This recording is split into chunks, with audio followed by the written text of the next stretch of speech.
Hello everyone, my name is Roy. Welcome to my channel RoysArtyCrafty. So in this video we'll be writing a poem by William Shakespeare and we'll be using cursive style. In this video we'll try to analyze if 0.7 nib size or 1 mm nib size of a pen is suitable for cursive handwriting. So let's get started.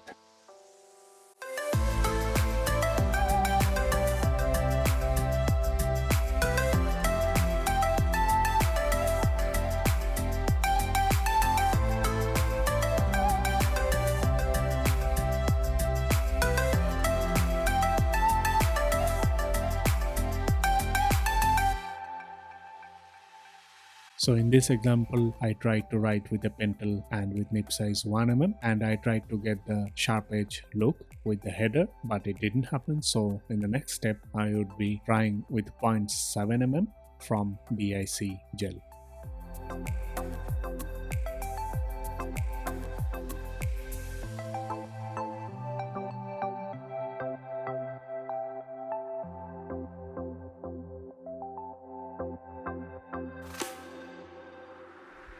And as I tried with 0.7 mm, so the sharp edges were really visible, especially after ending or starting of a letter or some flourishes while designing the capital letter. Example, I have tried with a letter Y after the word day and it was good, and the capital letter T as well. So with 0.7 mm it was clearly visible the sharp edges. Descenders were really good with 0.7 mm nib size, and while decorating or some flourishes with letter like R, capital R, the R was really good with the flourishes, and even it crossed the descender or the ascender of the next line, it was good. So overall experiences with 0.7 mm for cursive was good, and let's see how we had written other sentences or the words.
If you like this video, please share and subscribe the channel, and thank you very much for watching.